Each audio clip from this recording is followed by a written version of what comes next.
Good morning, everybody. It's about 6:15 here, United States East Coast, coming to you from Maine, and you can see I don't quite have the vents the right way to block the sun, but I'm working on that. Anyway, Lord's blessing be upon you. Welcome to Sunrise in Pineland. I am your host, Tom Kaczynski. Thank you for joining us today. I appreciate having a little bit of a day off to take care of some stuff, and of course, I ended up doing a ton of work around the house, which is what you do on every day off. But if you're not prepping, then you're not using your time wisely. So you need to do some preparedness every day, and Lord knows on the homestead we always have a lot to do. But I want to thank you guys who've been getting the book, Surviving the Fall of America. I appreciate that over there on Amazon, as well as everyone who supports us through the Venmo, CVC, PRV, P.O. Box 343, Eagle Lake, Maine 04739. That looks better. You guys don't want to stare at the roof. You want to see the Maine scenery as I'm driving around here. You know, actually, I had a funny comment. Someone said, "Oh, well, if I don't have money, why am I driving around?" There's a reason why that's directly caught up in that. Believe me, it's not like I want to be doing stuff early in the morning, but hey, opportunities come, and you need to learn how to find them. That's one of the things that you have to learn: resilience.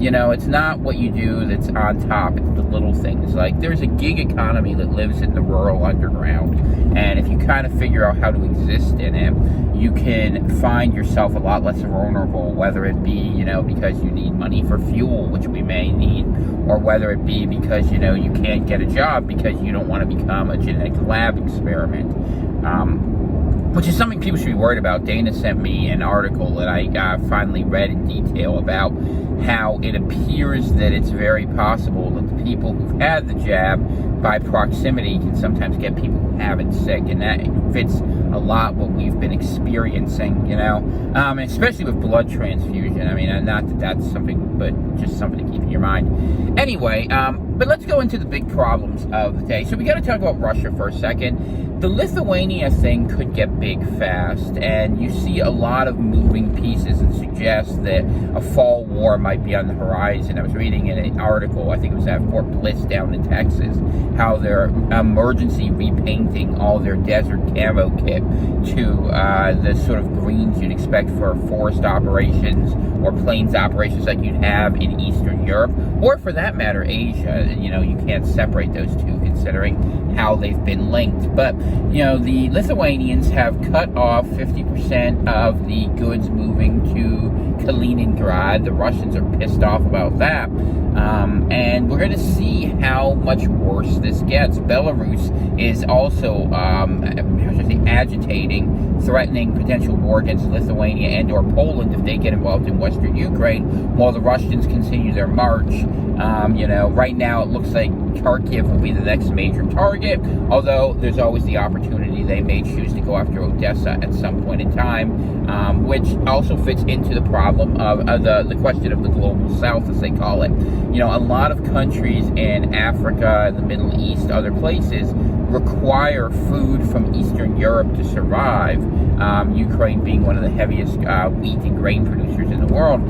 Places like Egypt will be in a lot of trouble if those goods don't come out, and with the harbors being mined, it's something that's going to be a problem that we're going to have to keep an eye on. You know, at the same time, we see certain countries agitating. You know, Johnson was just over there, and some of the British political commentators say he's trying to avoid his own Conservative Party, where he's fallen very much from grace. But we'll see what ends up happening with that. The political show trial continues here in America about January 6th and how it was the most horrible thing ever. Well, I have a tip. I have a hot tip because I know the FBI watches this. You might want to watch those Jane's Revenge people who are promising to riot and basically burn down Washington, D.C. should the Supreme Court announce a decision on the case that's going to impact Roe v. Wade, and whether or not they're going to remand that to the states and take away what was actually, if you understand the history of how this case was set up, it was set up where the federal government created a right to abortion, which in some states like California, they talk about post-birth abortion now. For those who don't understand the Orwellian newspeak, there's a name we used to use for that. There's old-fashioned. It was called murder. But the people are saying that if, you know, we can't have safe abortions, then you can't have a safe society.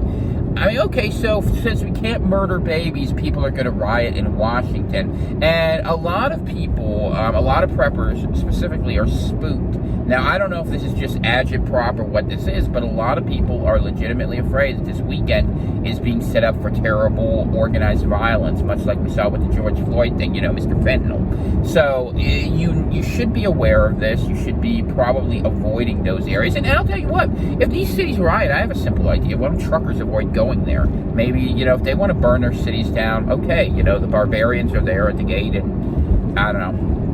We live in an insane society that continues to get crazier each day, and I don't really have a simple answer for you about any of the sort of things that are out there, other than I can say, they're promising answers that aren't any good. We have the Congress talking about, threats to itself, right, supposedly. We have the push now to give more of these jabs to our children, faster, earlier, greater, even though evidence continues to trickle out that, I think Naomi Wolf used the word genocide to describe what is going to be the functional outcome for what these injections are. And, the funny thing is, I guess people don't care. And they can't care because they're oversaturated. I mean, what do you do to fight? I mean, and I said this to my wife last night, and this is how I personally feel. I've reached the point where my cup of give a damn is so full that any water you pour in it is just coming off the top. And so what am I going to do? I made a plan about what I want to work on. Every day I work on a little bit of it. I try to make some progress and hopefully make some moves that would be helpful, because the cost and price of goods is getting insane, and it's pretty obvious our government's not going to care about saving any of us. A lot of people who were in the bottom and who had tough spots, and you could say it was right or wrong that the government took care of them. You could argue, in fact, you probably should argue that, given what happened with COVID, we should have handled that whole thing entirely differently. I agree with you, by the way. I agree with that for a long time. But what ends up happening is people who are at the bottom are being pushed into full desperation, and then they're going to be cold and hungry when winter comes. I mean, at the same time, we see billions being spent on these foreign wars and these foreign interventions. And even I was listening, there was a very compelling video. I'm trying to think who it was. Alaska Prepper did it. And he was talking about the natural gas supply, and he had a source from a utility company. And one of the things that they said was, oh no, we have gas, but we're selling all of America's gas to Europe because we can get 4 or 5 times the amount of money there, and we're keeping just the minimum we need here so that you could have, we can make some money. So those people who go out there and bitch that the government has terrible policy which makes gas expensive, that's true. And those people who bitch that the government is, I should say the corporations are milking this to make money and screwing over the people at the bottom because they don't care, that's also true. And this is the definition of oligarchy. It's basically when all the people at the top get together to screw the people at the bottom. And they're trying to put in, basically, I mean, when it's really done, if you break down Klaus Schwab to his simplest terms, if you use that model, which is not the only model, but a demonstrative one that's well known, is they're trying to put you back on the old road to serfdom, as Hayek would say. We are looking at the effort to make people own less, rent more, borrow more, and to be basically servants of the state with a full social control. And even the destruction of the cryptocurrency market. I mean, I think it's interesting. You still see the global south and you see Russia investing in Bitcoin, but you see the West, the institutional actors, moving very far away from it because they want their CDBCs. But the reason they want it isn't because they worry about Bitcoin as a currency. It's because they've realized through blockchain technologies where you can electronically track everything, they want their currencies to be able to track your complete behavior so they can socially modify you and restrict you. Because one thing we've seen is the original cancel culture, right? I was in the middle of the dissident movement, was to shut people down from Twitter and so they got more sophisticated about it because people got mad when people were censored. So then they would do the thing where they would just make sure that no one would have, you'd be shadow banned. That's the phrase they used. Where what would happen is you'd be posting things and no one would see it. For instance, you can get shadow banned real easy. Go say something about, a jab on Facebook and see how little engagement you get. And the reason is because no one sees it, because the algorithm says, no, we're not letting you say these things to these people. It's like literally you're going, if you were Charlie Brown, you'd be going, wah, wah, wah, wah, wah, wah. But when you say wah, wah, which is what they, wah, wah, wah, wah, beep, wah, wah, wah, wah, wah. And so what they do is they create the artificial reality of thinking that, making you think that these things are not topics that people are talking about by only allowing stupid trivialities to go through, like how's your dog and cat doing? And look, I'm not trying to attack your dog or cat. It's fine. I talk about my chickens. I have no problem with that. But my point is, we should be able to have better discussions, and, we can't. and we don't, and it's no accident that that's in fact the case. But what will happen is with the currency, we've seen the move from shadow banning to deplatforming, and deplatforming has long since ceased to be something where you can't go on social media. The direct links between social media and financial transaction processors are very clear. How many people we see, oh, you're banned from PayPal, oh, you're banned from Venmo, oh, Visa won't carry you, oh, MasterCard. And so when you tell people they can't have money, okay, and then you say we're going to have the cashless society, what are you trying to do? You're seeing the effort to impoverish anyone who goes out there and speaks things that question what the regime wants. And if the currency itself is the vehicle by which they do that, you've basically created a permanent poverty situation for anyone who doesn't say what they're supposed to, which is what China is doing, by the way, and what the West and Europe and even the United States think is brilliant. And they love it because they think, hey, I can be in control forever.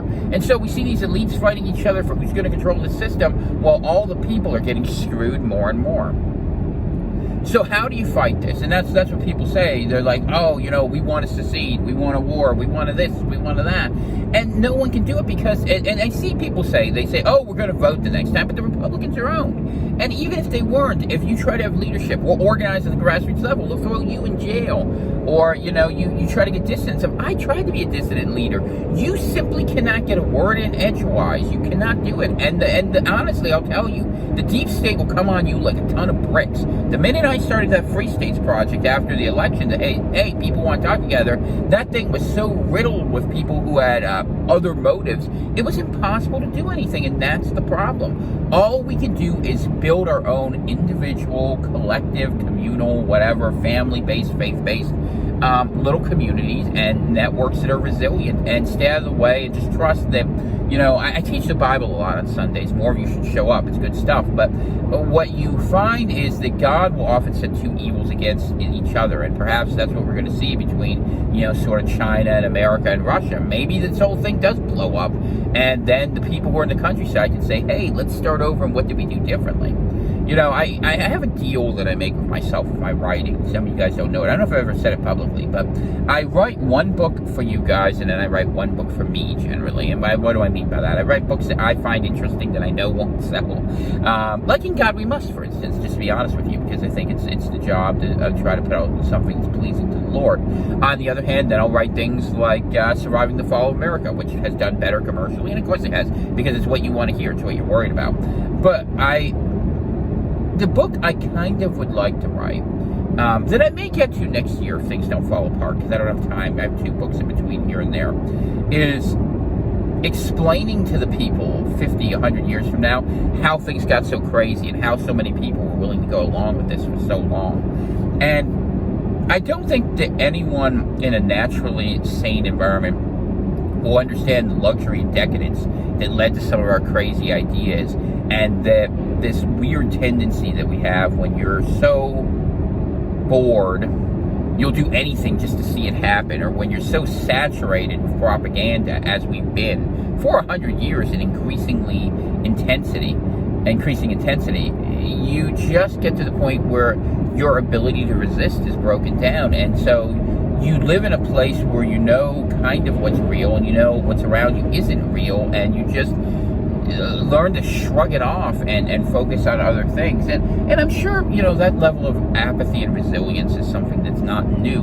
But understanding how such craziness, and people ask, well, why didn't you all do anything? It's like, you don't understand. People don't know how to do it. And the few people who try always get themselves into trouble, and they don't get any help. They just get kneecapped. And the effort from the elites to turn other people who could oppose them into slugs is very, very cynical. And, ultimately it's self-defeating too. I genuinely believe that.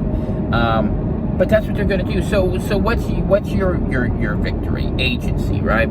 That you figure out how to do things on your own. You get as far away from the things, and finding different things. Like, I'll tell you my current obsession: figuring out ways to solve problems when I am under the operating assumption electricity will be scarce and expensive, and gas will be unavailable within 24 months. I am operating under that assumption in all my preparation and planning. And so let's say you're someone who has generators or, different things, or a bunch of gas power tools. Well, what good is that going to do you if you can't get gas? All you're going to do is have things sitting there, that basically take up space. And so, like, for instance, instead of a lawnmower, I am looking at, I've been actually researching, you guys will laugh, but I've been researching about scythes and what you can do, the long things like the Grim Reaper carries, kind of, and it turns out there's two different kinds. There's a North American kind and a European kind, and the North American kind is kind of like your American Gothic, like sickle-looking thing with a single straight line and a blade on it, but the European one actually has like a cross blade, kind of goes across like this, and it's designed to be much more ergonomic and easier to use. I'm watching these old dudes in England, they're like 60 years old, just mowing their whole lawn, turning it into hay when the grass gets high. Something we do, but because we need hay for the chickens, right? We're thinking about these things, The straw makes for good bedding, and we can use a resource we have around us, which is grass and some of the other wildflowers and whatnot, so that's a good thing. So I'm looking literally at getting into this, and it turns out there's actually a really nice company here in Maine that makes them, which makes a high quality blade. But like, these are the sort of things that no one's talking about, no one's thinking about, because everyone's like, I think a lot of people try to find a high-tech solution out of problems, and I am not a big fan of that, because I mean, if something breaks, if you have a problem, and there are some times, like for instance, I'll give you another example. You saw we did the portable washing machine, but a part of me is sitting here thinking, should I have just got a laundry wringer instead and done it that way, and there's nothing wrong, and actually it's a good idea if you were going to do it, to get, and it probably cost you about $250 to do it, but you would get a laundry wringer, you would get a washboard, I know it's about 40 as best I can tell, and you'd get you just need a bucket, and you could do the wash, and then a clothesline, of course, and we may need to go back to these things. We need to prepare for these things, because if all you have is a little bit of electricity and you have to pick what you're going to use it for, cooking maybe, I don't know. And then the wood stove thing, I keep going back to the wood stove thing, because the natural gas price artificially being high, not even artificially, well, sort of artificially, right? Because what's happening is we're sending all that gas over to Europe. And why are we sending it to Europe? So that we can have this war with Russia. Why are we sending the war to Russia? Because we, having put in these sanctions now, have risked breaking the dollar. And all of these things we're fighting for, just so you understand, in case there's any confusion, is to protect the dollar's value so that rich people don't end up poor. Poor people don't get any value from this. In fact, the only thing that might work is if you're poor and you're asset rich. Like, let's say you have 100 cans of beans, your value of beans might go up. Or like me, okay, so I got eggs. My eggs are gaining in value. They're an appreciating asset. I don't know if they're appreciating faster than the price of feed is rising, but they're there, and that's something that you can look to. So anyway, I do think we're going to get through the summer. I do think that. It does seem like the pieces are being moved on the board for a war in September. That is my guess and my prediction, based on both the movement of troops, the availability of supplies, and I should have said both. I should have said more than two, right? And the fact that historically wars have a tendency to happen in September. It's cool enough where vehicles are in their optimal movement phase, and you try to get to your objectives in a 90-day campaign before winter sets in. When winter sets in, winter offensives are very, very difficult. What was it? People talk about the Battle of the Bulge. It was the Germans' first winter offensive since Frederick the Great. You'd have to go back, about 200 years between when Germans did that. Germans were pretty good at war. And even Russia, Russia's looked at as being this great war country, and yeah, they are, but that's because they let winter do most of the work for them. That's how they actually managed to defeat Napoleon, and for that matter, Hitler. And not that there weren't mistakes made. I mean, Napoleon got all the way to Moscow, but, his baggage train wasn't that. And fighting a war against Russia is kind of stupid anyway. I mean, you're not going to win that. I mean, you would have been better off trying to do that weird, crappy political thing, try to outlast. I mean, if the West, all right, keep in mind, I am not a fan of the West. You know that at this point. I'm a fan of Western civilization, but that ain't what we got. And I have my own problems with the Russians, and mostly because they're in bed with the Chinese. And I don't think their new global sovereignty alliance is going to be great either. It's going to be, the countries involved with that gives me not a lot of hope. But what you would do if you were the West and you were going to fight the Russians, to be honest with you, is you would have waited out Putin, right? And then when he was done, you would have tried to work through the chaos that came after that. I mean, that's how they think, that's how they act. But this stand-up war thing, the only way it makes any sense is if they were so caught up in either A, the debt, or B, whatever it is they need to hide in Ukraine, or needed from Ukraine. I mean, I know they have neon gases, I know they have a little bit of lithium, I know there are some things there that are interesting to the deep state, but I mean, realistically, what they're getting into is potentially the war to end all wars. And the Russians mean it when they say they're going to go nuclear. And you know what? If they do and we end up in that Fallout universe, well, you know what? Maybe we'll learn the lesson where the country folk... I really feel like people have gone to the country as a sort of voluntary secession from the cities and from the civilization we used to be a part of. And whatever comes out of it in your area and other areas, try to figure out something smarter and better and just, not get involved in it as much. And, you need to be close to what grows. I was listening to Tim Pool yesterday, and he had a good, I forget who the guest was, that doesn't matter. They were talking about why people didn't have gender problems. They'd be like, you didn't need the lesson about the birds and the bees if you were on animals all the time. You figure out pretty damn quick what goes with what. And I'll tell you what, watching my roosters go around, or let's call them cockerels as the English do, you can figure out how things work, and it's not that level of confusion. I mean, sometimes kids might, wear a strange color, or, a girl might want to play football, or a boy might like dancing. Doesn't necessarily mean that everything has to be rewired on them. And we're going to see this as cruelty. We're going to see this, America, 50 years from now, if there's a country to be seen, we're going to be seeing this time as an era where the insane people ran the asylum, and the doctors will be seen as quacks. And it will just be incomprehensible and baffling to people, the level of depravity under which we reside. And that's to go back to it, because I'm not going to be on too much longer. That's what you got to be afraid of this weekend. A lot of people are saying don't go to cities. I'm going to chorus that belief.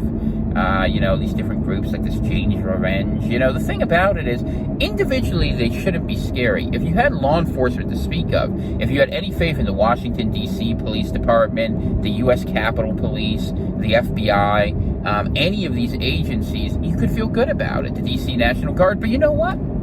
They're not going to do a damn thing. Just like they did when someone threatened to kill Kavanaugh. Kavanaugh's not even a good justice, They didn't do a damn thing. And they're not going to do a damn thing here, because you know what? They want their revolution. They want their revolution because the people at the bottom think somehow that because they feel a certain way, they're going to have a happy outcome. And the people at the top know that destroying them will give all the power to the people, the very few people who want to run things. And that's why they're willing to let everything get bad enough. As long as you don't resist them, they will make it as bad as it needs to be. As we saw, they will bring the hurt level up to the point where you offer resistance. And then they'll try a different way.